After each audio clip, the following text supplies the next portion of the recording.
Today, we're jumping into the incredible and, let's be honest, often turbulent history of Chile. It's a story all about fierce resistance, some pretty radical experiments, and this constant search for its own identity. So, let's get right into it. So, you've probably seen Chile in the news a lot lately, right? Massive protests, these really dramatic attempts to write a whole new constitution. It's a big deal. But to really get why all this is happening now, we've got to go back, way back. We need to look at the deep historical fault lines that have been shaking this long, narrow country for centuries. All right, first up, the indigenous foundation.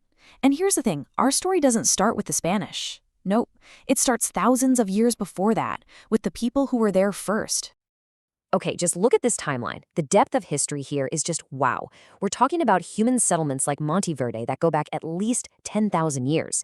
And get this, long before the Spanish ever showed up, the mighty Inca Empire tried to push south into this land, but they couldn't do it. They were literally stopped in their tracks at the Battle of the Mali. That battle created this incredibly stubborn frontier that held for a long, long time.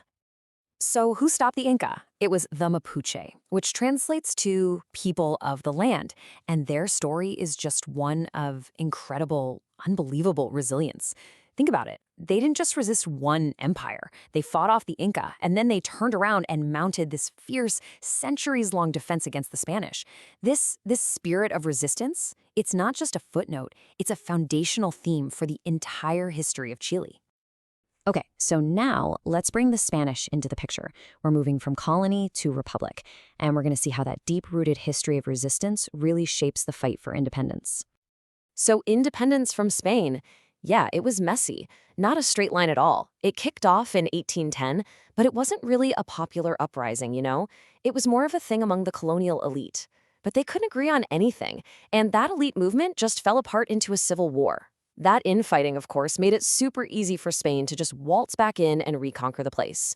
The real game changer was when leaders like Bernardo O'Higgins and José de San Martín got an army together, did this legendary crossing of the Andes Mountains, and finally nailed down independence at the Battle of Maipú in 1818. All right, Chile is independent. Now what? Well, the first decade was pure chaos, total civil strife. The Spanish were gone, but now the new leaders were just fighting each other over what kind of country Chile should even be. So the big question was, how do you build a stable nation from nothing? The answer they came up with, well, it would shape the country for the next 100 years. In this quote right here, it perfectly captures the mind of the guy who shaped this whole era, Diego Portales. Portales was this super pragmatic, maybe even cynical businessman. He wasn't about big ideas or faith. He just wanted one thing: order. For him, things like the Catholic Church weren't about God. They were just useful tools to keep society in line and build a stable country. So Portales's vision gets locked into place with the Constitution of 1833, and this thing lasted for almost a century. The idea was pretty simple, really. Give a ton of power to the president, make the church a big deal, and, oh yeah, make sure only a tiny little group of rich dudes could vote. It was definitely authoritarian, no question. But it kind of worked. It created this long stretch of political stability, and that let the economy really start to grow. And once the state was stable, what did it do? It expanded. It pushed its borders out on two fronts at the same time. Up north, you had the War of the Pacific, where Chile grabbed all this valuable nitrate land from Peru and Bolivia. And then down south, the army launched this final brutal campaign to crush the Mapuche. Yep, the same people who had resisted for hundreds of years.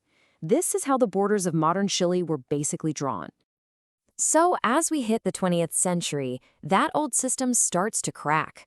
The Portaline state had built a stable nation, sure, but that success came with its own set of huge problems, and the pressure was building. This whole mess became known as the social question. You had tons of people flooding into the cities to work in mines and factories. You had labor movements starting to pop up demanding basic rights.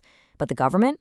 It was still run by the same old tiny elite, and they had absolutely no idea how to deal with this new urban working class.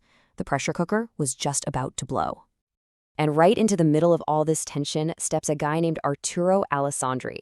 His nickname was the Lion of Trepaca, and he was this really charismatic reformer who saw where things were headed. His whole slogan was evolution to avoid revolution. His election was a huge deal, a massive shift. But every time he tried to make reforms, the conservative Congress just blocked him. Total gridlock.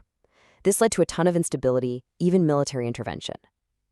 So, that old 1833 Constitution, it was finally toast.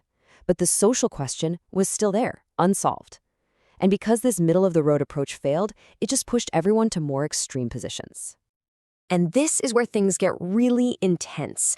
We're talking about revolution, a coup, and a dictatorship. Chile basically becomes an ideological battleground for the Cold War.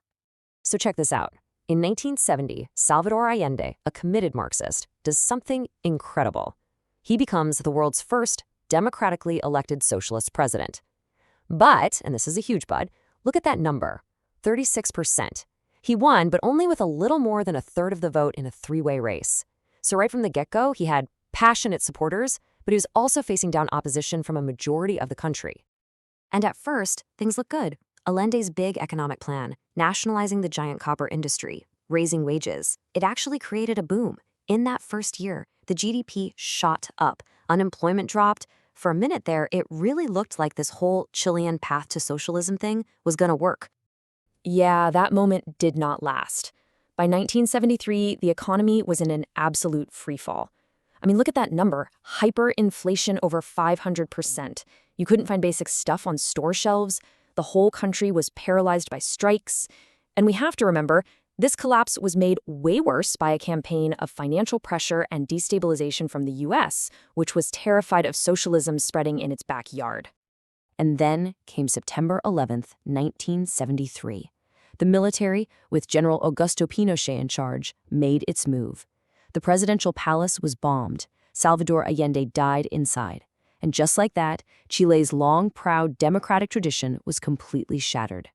The 17-year dictatorship that came next is complicated. It has this deeply split legacy. On one side, you have just brutal political repression. Congress shut down, civil liberties gone. Thousands were killed, disappeared, or tortured. But on the other side, Pinochet gave a group of economists, they were called the Chicago Boys, free rein to totally remake the economy with radical free market ideas. They privatized everything, slashed regulations, and got inflation under control, setting the stage for what many would later call the Chilean miracle. So we're heading toward the present day. Pinochet was actually voted out of power in 1988, and Chile transitioned back to democracy peacefully in 1990. But all those tensions from the past, especially the constitution that was written during the dictatorship, they never really went away.